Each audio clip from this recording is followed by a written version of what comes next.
I'm Grace Mallet. I'm 45 years old, and I'm the owner of this shop. My shop is on the old streets of West Side Chicago. Its name is Secondhand Time.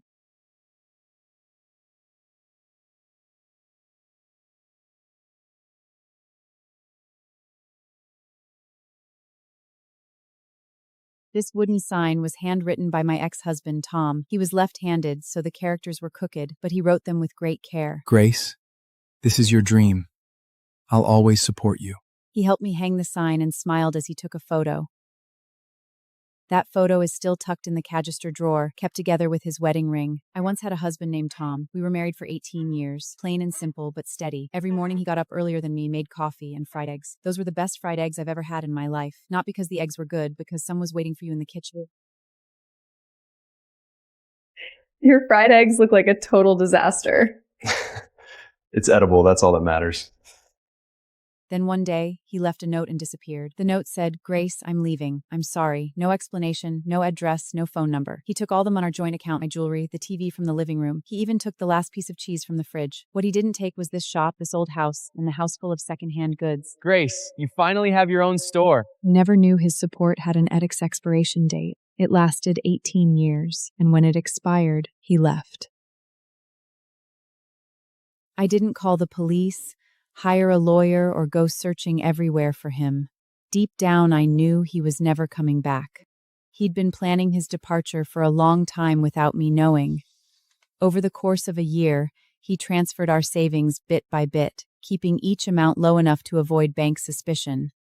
He sold my jewelry, my wedding ring, the necklace left by my grandmother, and the silver bracelet I had as a child. He even sold that bracelet. It was mine, not his.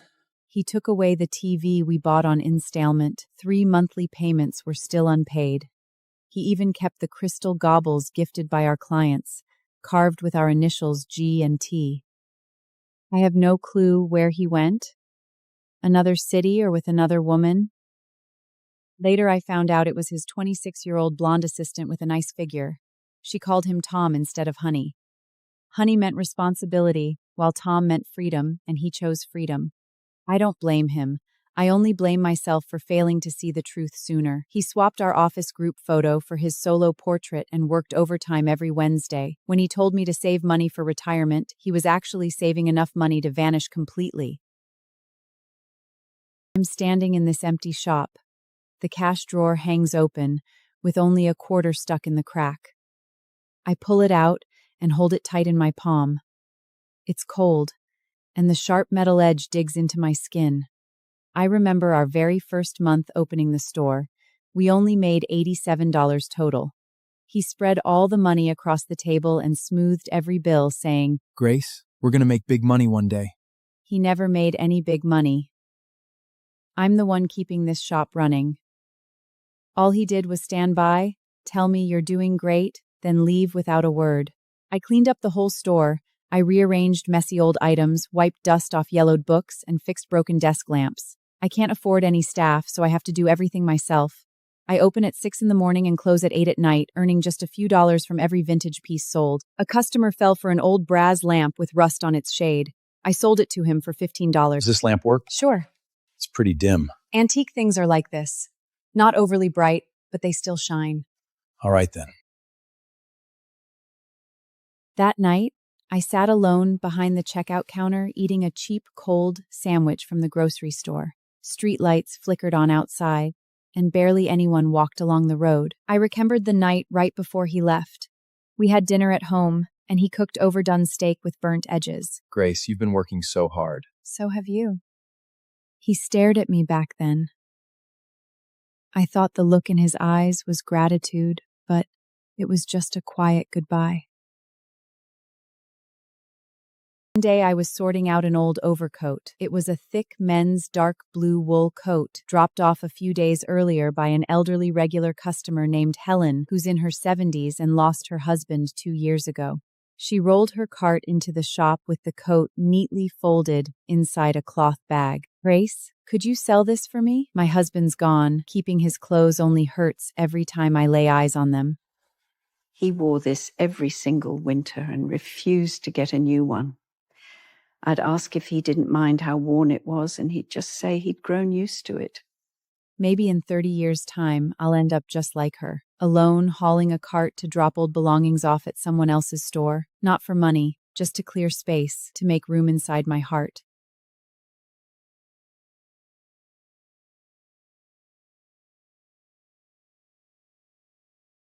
It's not my letter. It's a letter Helen's husband wrote to someone else when he was young. No, not someone else. It's to his first love. The letter is very short, just a few lines. Dear Margaret, I can never forget you, yet I'm about to get married. Farewell. Helen, this is Grace. There's a letter in the coat pocket. What letter? A letter your husband wrote to someone else. Read it to me. Dear Margaret, I can't forget you, but I'm getting married. Goodbye. Helen, are you okay? I know. I knew he had a first love. He never mentioned it, but I knew. He wasn't very happy when he married me. I thought it would get better with time. And it did. He was very good to me. Seeing this letter, I feel relieved. He kept it all these years. That means he never forgot, but he only kept it. He never went looking for her. He chose to stay with me. That's enough. The letter is still in the drawer, and so is the coin. They don't know that someone has cried over them.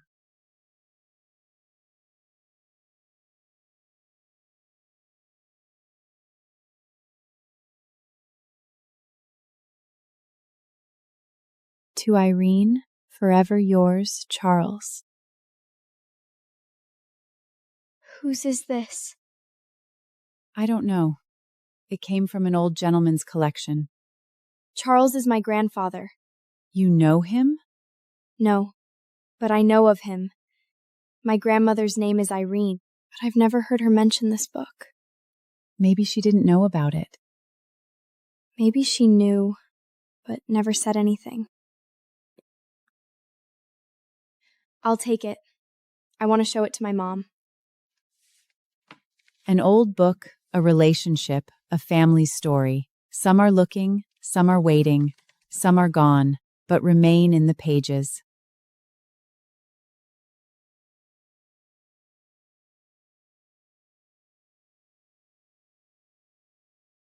Are you the owner? Yes. This book. You sold it to my granddaughter. She held the book. Her fingers traced the handwriting on the title page. Gently, Charles. He's been gone 20 years now. I'd almost forgotten his handwriting. But seeing this, it all came back. I poured her a cup of tea. She sat down. She held the cup. Her hand was still trembling. That book. I thought I'd lost it. We moved when we were young. I couldn't find it anywhere, and he never mentioned it after. I thought he'd forgotten. Turns out it was me who forgot. He gave me this book, and he wrote so much in it. I only remembered his handwriting was beautiful. I forgot the words. Maybe he never gave it to her. Maybe she found it herself, tucked inside a book she'd kept all these years. But he said it was from him. He admitted it. I wrapped it for you. I'll take it home and put it by my bed by my night, when I'll look at his candidacy. Some love, unspoken, hides between the lines for a lifetime. At night, I sat behind the register, thinking about everything that happened during the day. A letter, a book, 2 people. Stories hidden inside old objects. Forgotten, abandoned, yet found again. I opened the drawer and stared at the quarter and the unsigned letter. Maybe they were never forgotten. They were just waiting for the right person to find them. Tom took the savings, the jewelry, and the television, but he left all these old things behind. They are still here, carrying stories and warmth. I picked up the letter and read it again. Dear Margaret, I can never forget you, but I'm getting married. I'm getting goodbye.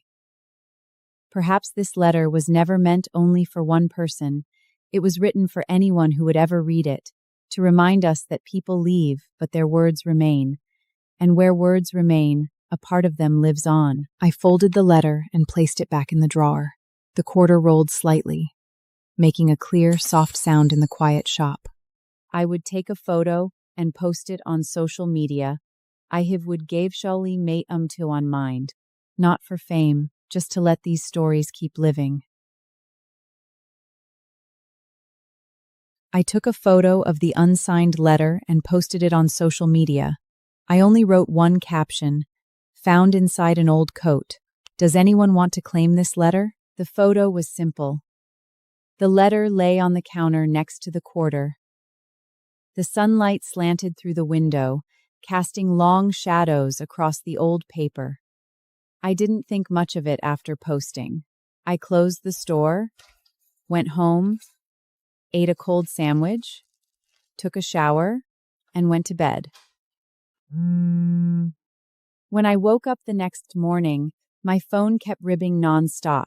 The screen was bright and flooded with endless likes, comments, and shares. People commented how sad the story was, sharing their own memories of old objects. Then I saw a comment, "This is my father's handwriting." I froze. Someone recognized it. I opened a private message from a user named Margaret Thompson. It said, "Hello, I'm Margaret. This letter was written for me." My hands began to tremble. Margaret was real, and she had seen it. I replied immediately, "Do you want this letter back?" She answered, "Yes." I asked, "Where are you?" I told her, "I'll be waiting for you." I lost sleep that night, lying in bed, staring at the ceiling. I wondered what Margaret looked like, if she would cry, if she hated the man who wrote the letter. But I knew one thing. This letter had waited half a century for her, and I'm the owner of your fold. Finally, it was going home. 3 days later, Margaret came to the shop. She stepped inside and looked around. Her gaze finally settled on the letter lying on the counter. Her hands began to tremble slightly. She walked over and picked up the letter. Without reading it, she closed her eyes. Her lips moved gently, as if she was whispering something. I stood quietly beside her, not daring to make a sound. This is Charles's handwriting. I'd know it anyway. This is the only letter he ever wrote to me. He got married later, didn't he? Yes, but not me. He married someone else. My family didn't approve back then, said he was too poor. I married someone else. We both got married, both had children, both lived decades. When he passed, I didn't even know, only found out later. I never knew he had passed away until his son contacted me. He told me his father spent his last days searching for me. I didn't go. There was no point. It was already too late. I looked into her eyes. Tears, regret, and peaceful acceptance all blended together. You keep it here. Let more people see it. Perhaps many people need to know they are not alone in their regrets. Thank you, Grace. You're welcome. I stood at the door and watched her retreating figure. The wind blew gently, lifting her floral silk scarf softly. From that day on, I started posting stories about old items on social media. Every old object carries a forgotten memory hidden in time.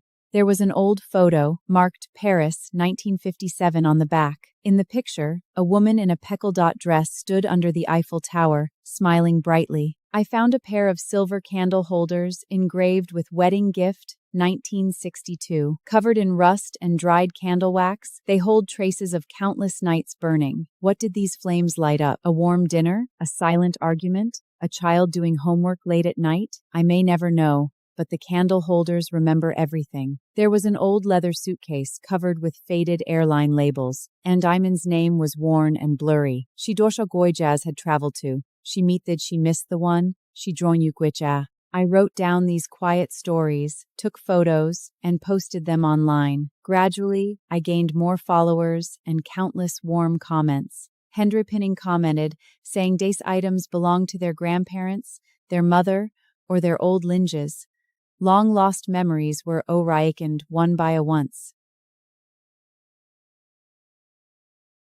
Business at the shop was getting better, not because the things were valuable, because the stories were. Young people came with their parents. Parents came with their kids. In every old thing, they found a piece of their past, a memory they'd forgotten. One found her great-grandmother's marriage certificate tucked inside an old Bible. Another found her mother's young faces in a vintage wedding dress. And someone else, in an old radio, found his father's favorite station, still there, still crackling. I became a collector of stories, not a writer, not a reporter, just someone who was willing to listen.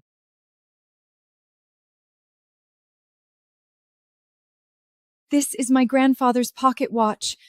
I thought it was lost. It turns out my grandma sold it when we were poor to get money.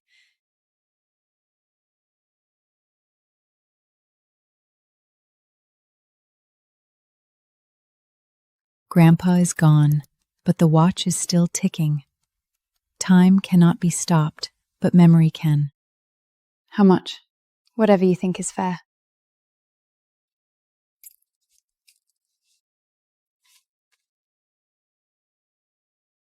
When my grandma sold it back then, she only got $2. Now $50. It's not the money is more, it's the memories more valuable.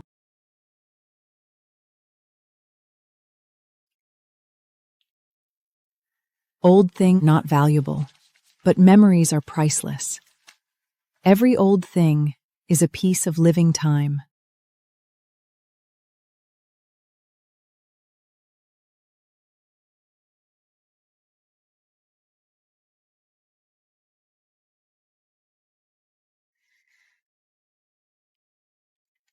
Hello, second time.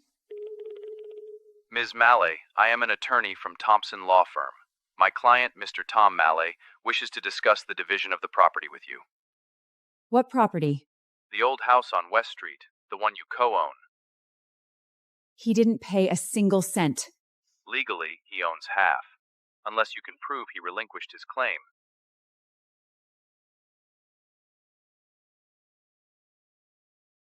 He's been gone for 2 years, no calls, no letters, no money. Now he's back, not for me, but for the house. For now years, on the 15th of every month, the mortgage payment was 3,000 It was transferred from my account, not a joint account. The month he left, the payment also came from moi. He never contributed a single cent. I flipped through them one by one, from the first page to the last. 24 sheets of paper, each one a piece of my proof. Not a legal waiver, but a factual abandonment.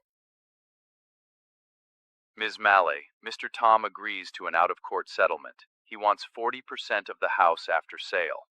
Not a single cent. Then we have to meet in court. Fine. Let's meet in court.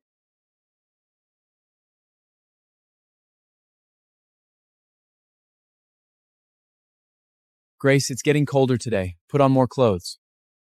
Tomorrow, I will prove to him that this house is mine alone, not his. He doesn't deserve it. I've already been through the hardest part the day he left. Now I'm not afraid of anything. On the court day, I wore a black suit and held my bank records. The court was huge and solemn. I sat straight and firm, while Tom looked old and worn out, avoiding my eyes. Defense counsel, proceed with your opening statement. Your Honor, based on the principle of community property during marriage, my client is entitled to half of this property. Defendant, do you have any objections to the evidence submitted by the plaintiff? No objections. Do you admit the plaintiff paid all the mortgage alone for 2 years? We admit it. Then on what grounds do you claim the property? Based on marital joint property principles.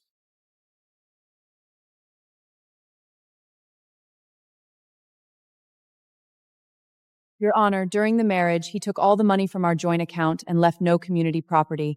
He only left me a house with a mortgage. I've been paying it alone for 2 years, and he hasn't contributed a penny. Is it fair that he now wants half? Defendant, do you have anything to say? No.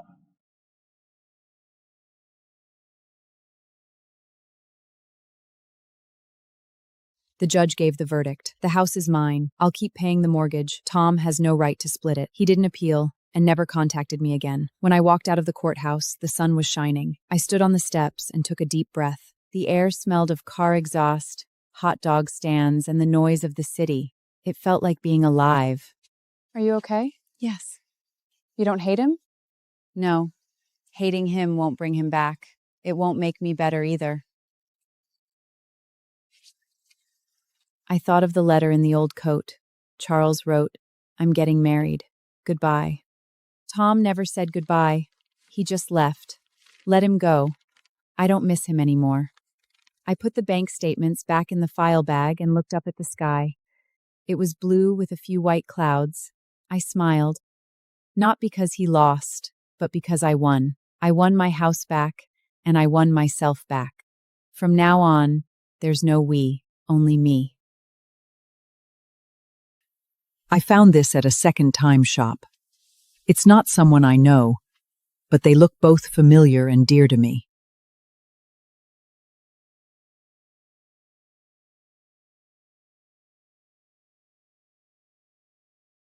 This is my sister. She wanted to see it too.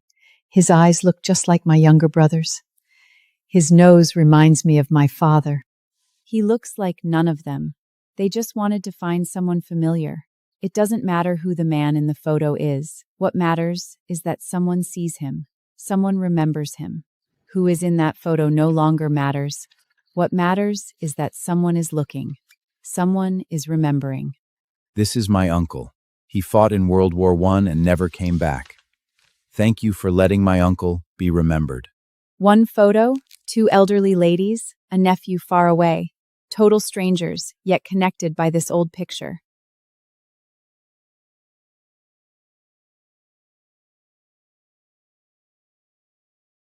Hello, second time. Ms. Mallory, Mr. Tom is ill. He's in City Hospital with end-stage liver disease. He wants to see you. He is dying. He'd been gone for 2 years with no word. Now he came back dying. It was no repentance, just a farewell. Perhaps he just didn't want to leave this world alone. I picked up the phone, dialed the lawyer's number. Which hospital is he in?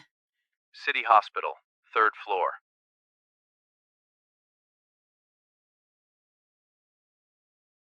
The streets were quiet. Few people. A car passed now and then. I walked for a long time. My feet ached. But I didn't stop, because I knew if I didn't go, I'd regret it. Not because of him, because of me. I didn't want to be someone who still hadn't forgiven him before he died. Not forgiving him, setting myself free.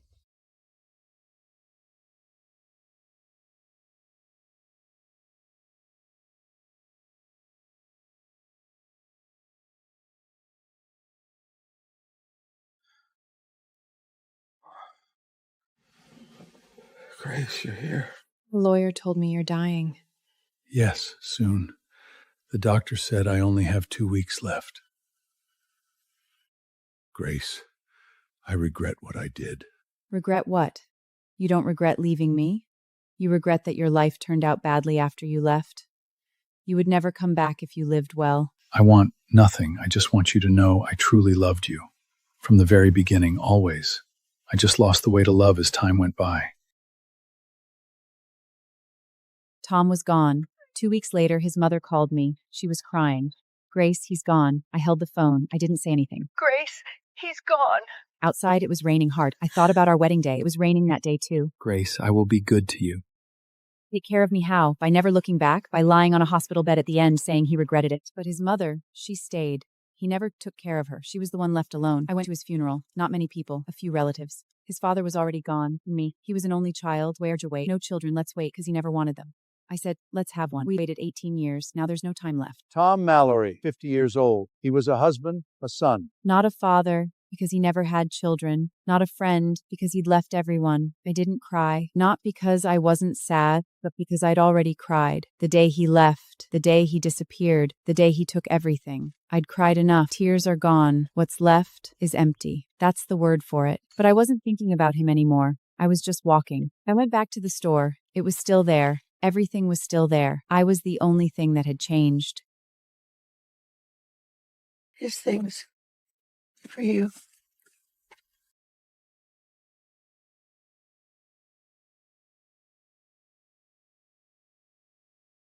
Grace, if you're reading this letter, it's you, but I didn't have the face to come back. Are you doing well? I miss you. I didn't keep the letter. I placed it on his gravestone, held down with a stone. The wind blew. The paper rustled. His mother watched me from a distance and didn't come over. I thought, this is the best goodbye. Not keep it, not think about it. He's gone. I continue to live. I changed the shop name, not a replacement, just added a word, Memory Museum. I held the old sign for a moment, then put it down. Secondhand Time Memory Museum. The wooden sign is a bigger, still handwritten, not in his handwriting, but mine, crooky and messy, just like his back then. Not on purpose. My handwriting was always ugly. I hung a new sign at the door. We take in old things, and memories too. That's what this place is now. On the first day, many people came. I wasn't ready, but they came.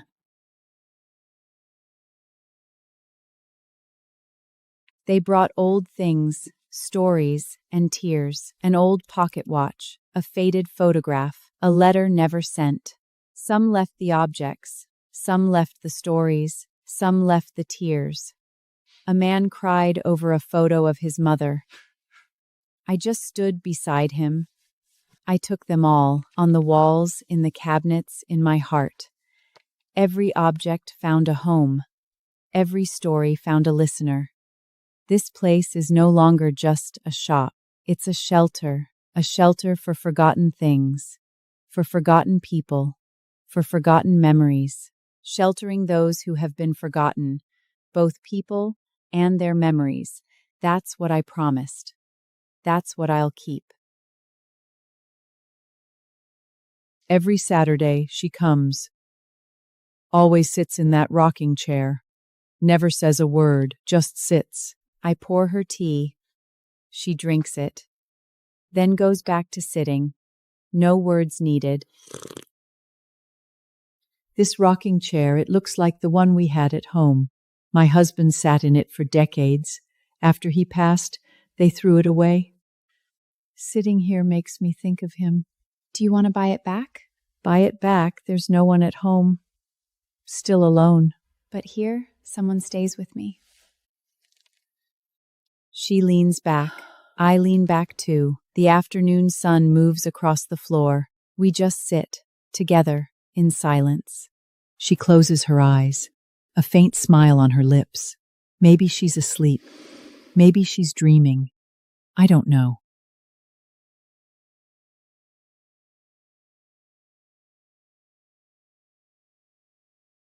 She looked so peaceful, like the afternoon itself decided to keep her company.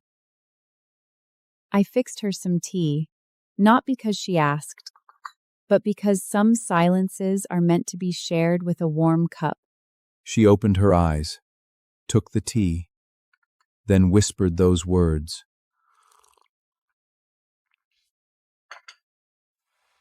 I dreamed of him. I didn't ask who. I already knew. He was smiling at me, the whole dream. What did he say? Nothing. Just smiled. That was enough. He wanted you to know he's fine. I know. That was all she needed. Someone to say it out loud. Someone to sit with her in the quiet. She stood up, smoothed her dress, walked away without looking back. But next Saturday, it will all happen again. Because memories need a place to rest.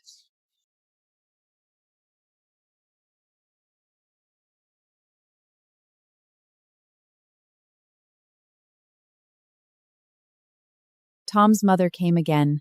She was alone, leaning on a cane, walking in slowly. She didn't look at anything else. She went straight to the wall. On the wall hung a photo of Tom from when he was young, taken the year we just got married. That was his best time. Grace, do you hate him? No, I don't. Go ahead and hate me. I failed to raise him right. No. He was a grown man. He chose his own path and had to walk it alone.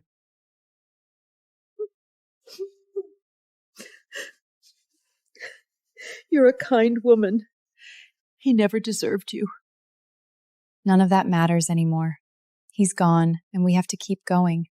I stood at the door, watching her back. Her silhouette stretched long in the setting sun, shaky but still standing. People grow old and roads get rough. As long as you keep moving forward, you never lose. I wrote a book. I called it Secondhand Time. It wasn't an autobiography, it was the stories from all those old things, the unsigned letter, the faded photograph, the pocket watch. They were all in it. Stories, they're too real. Real doesn't need decoration. The book came out, sales were decent.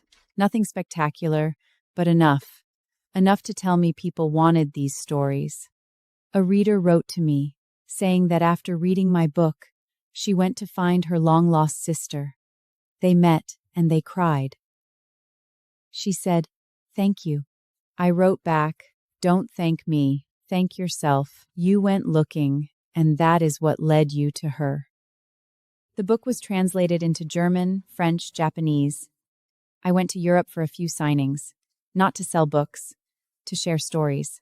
I have a story too, from an old thing. This is me and my husband. When we were young, he's gone. I kept this photo. After reading your book, I want to put it in your museum. Yes. I brought the photo back to Chicago.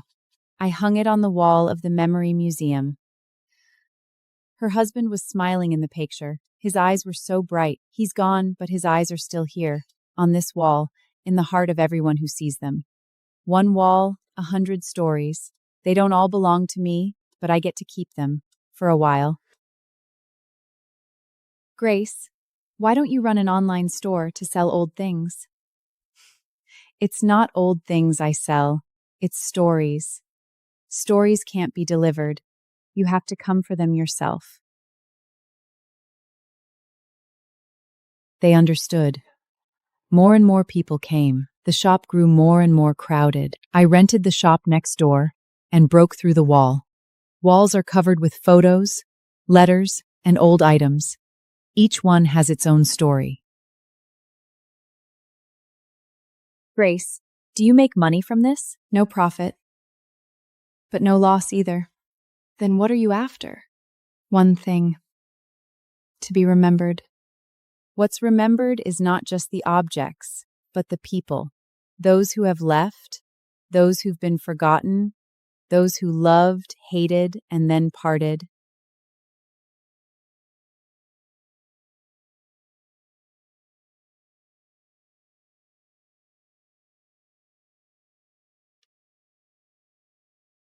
Who are you? My name is Jack. I'm Tom's son. You're the spitting image of young Tom. Same eyes, nose, mouth. Except your eyes never have that skittish look of his. Do you hate him? No. I hate him. He won't acknowledge me, never pays child support, never comes to see me. My mom raised me all by herself. Where is he? He's dead. He passed away last month. He didn't even tell me he was dying. He doesn't deserve to be your father. Jack fell silent. He stared at Tom's photographs for a long time. Then he broke down crying, clutching the picture tight. I let him weep, making no attempt to comfort him. Some people are meant to be resented. Some hatreds need to be spoken aloud. Only once they're voiced can you let them go.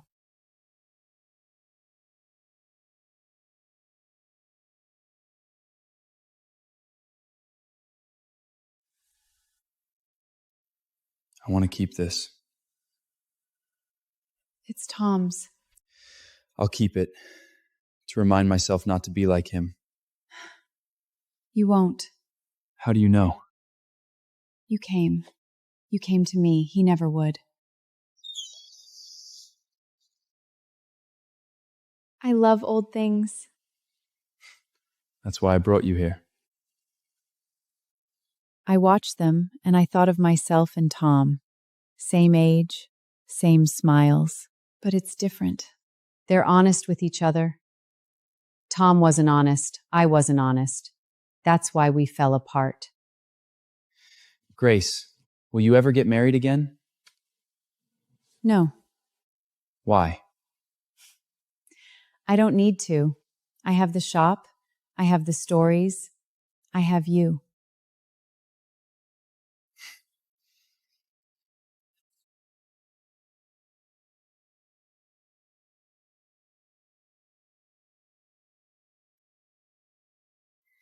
Jack!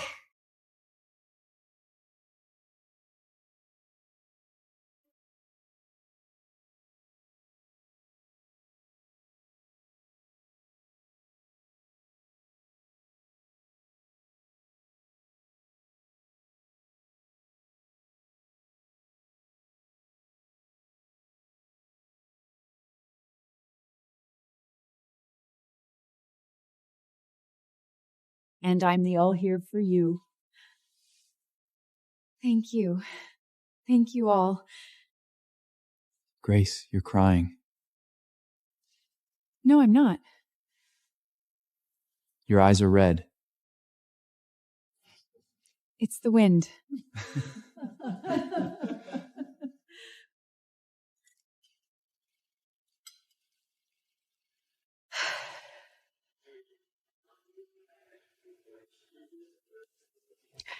I'm happy.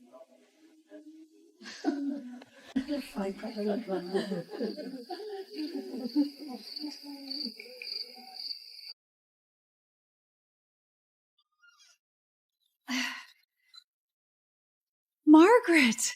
What a surprise! I came to give you something. Where have you been? Everywhere, looking for someone. I traveled the world, but I never found him. Who was he? Another one, not Charles. Some stories don't need to be told, only left behind.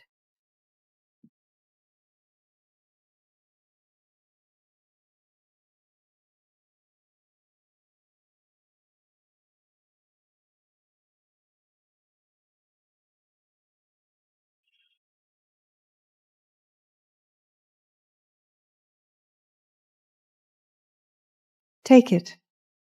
Keep it here. Are you sure? This is the right place for it, for the things we couldn't send. I'll take good care of it.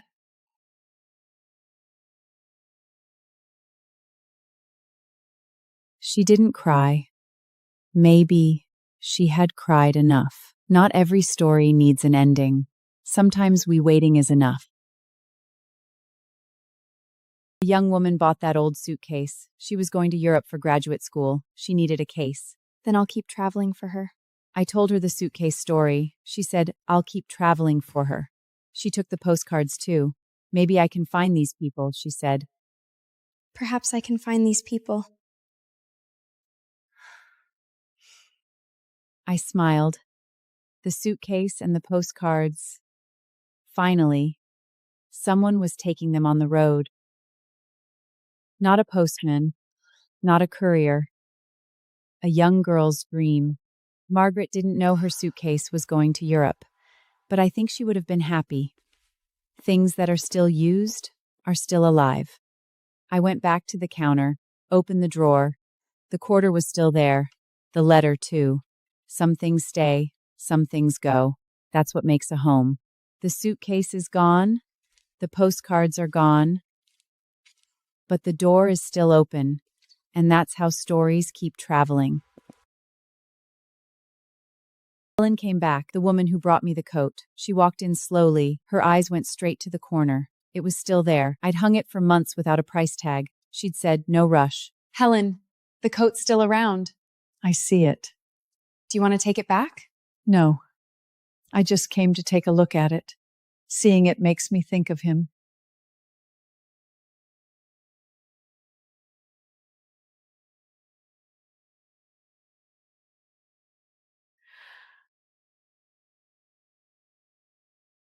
Grace, thank you for not selling it. I'm waiting for you to make up your mind. I'm not taking it back, but I'm not selling it either. Just leave it here for others to see. Maybe someone will see it and think of the person they love. Okay, I'll hang it in the most visible place.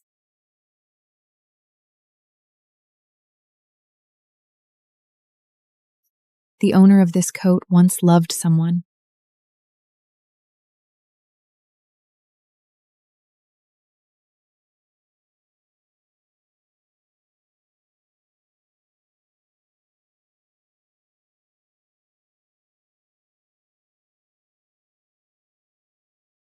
Excuse me, do you like this coat? Yes, my father had a coat just like this one. After he was gone, I threw it away. Now I regret it. Do you know the story behind this coat?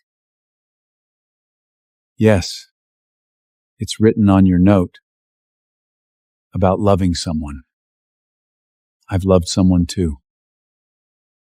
I loved someone too, but she's in another city. This coat, I'll keep it for her. He left. The coat went with him to another home. The story goes on. It just has a new keeper. Here, they are seen.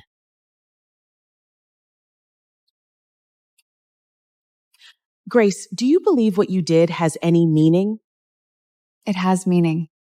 There are people who rely on this. Do I think what I'm doing matters? Yes, because people need it, those who can't move on from the past. That's why I'm here. They come here. They see other people's stories. They realize they're not alone. Then they walk out and keep living. Once the show went on air, crowds flocked in. Some carried old items, some shared their tales, others just came as they were. I sit quietly in the corner observing them, like watching an endless movie. Each person is both lead actor and director of their life. I don't write the scripts. I just play the film for everyone.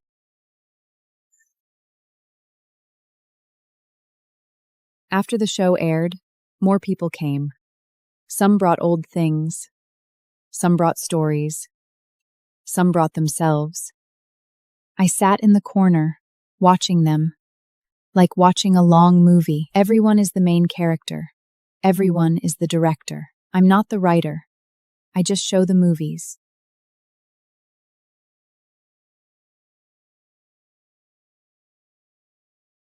"37 visitors showed up today. Tears and laughter filled the room. Someone told me, "Thank you for letting me know I'm the only one carrying this weight."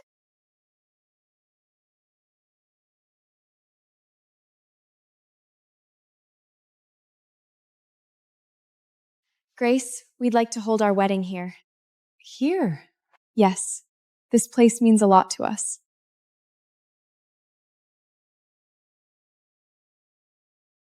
This place isn't for weddings. This is our memory museum. We met here, fell in love here, and we want to get married right here.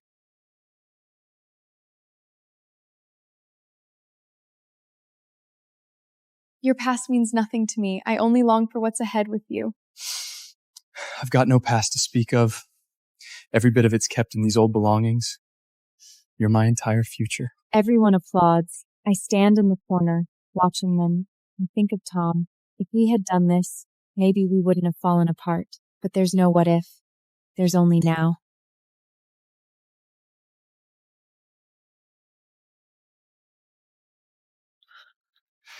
Grace, would you like to be a grandmother? What? We're going to have a baby.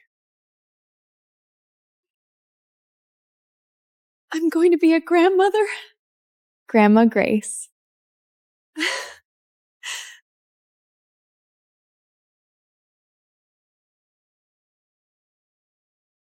The baby hasn't been born yet, but it's on the way. A new life, a new story. The old things remain, and a new life arrives. Time never stops, but memories get passed down. Pass them on to the next generation. To them. Let them know that they're people who loved, waited, and wept. And then keep loving, keep waiting, and keep living. The little one's not here, but coming soon. New life, a brand new tale. The old treasures stay, fresh faces arrive. Time never stands still, but memories endure through generations. It's a girl.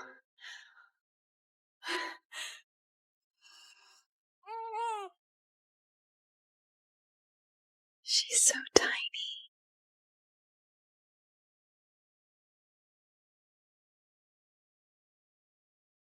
So soft.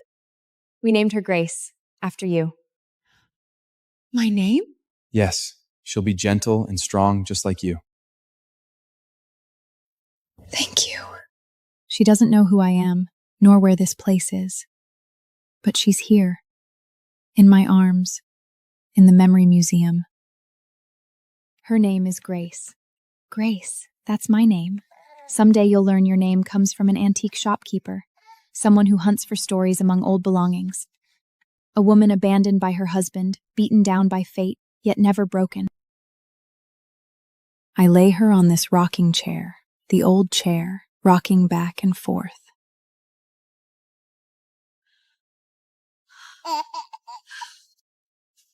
It's lovely to see you smile.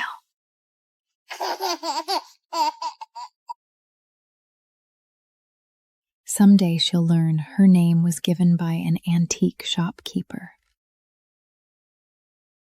I handed the shop over to Jack. Not as a sale, but as a legacy. He is young, passionate, and patient. He will grow old too, and someone else will take the keys from him. The keys will never be lost. The door will never close, and the stories will never stop. I've retired, not from life, but from holding on. I moved to the seaside and live in a small house. Every day, I watch the sunrise and the sunset. I no longer collect old things. I only collect sunlight. The sunlight is new, different every single day. But it will fade too. When it's gone, and new light will come again. I don't write letters anymore. I only read them. All those letters found among the old belongings stay right here in the shop, left for Jack, left for little Grace, Left for all who come after us.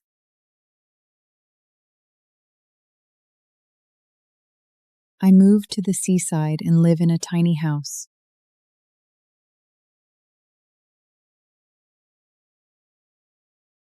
I watch the sunrise and sunset every day. I don't collect old things anymore, only sunlight. Yet it fades away, gone just like that. But new light will always come. I no longer write letters, only read them.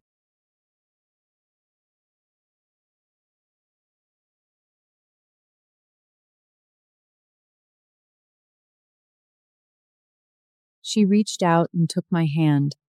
Her palm was so warm it made my throat burn with tears, but I held them back. The sunset wasn't over yet. I'd let myself cry only once it faded away. Wait until the sunset ends, then cry.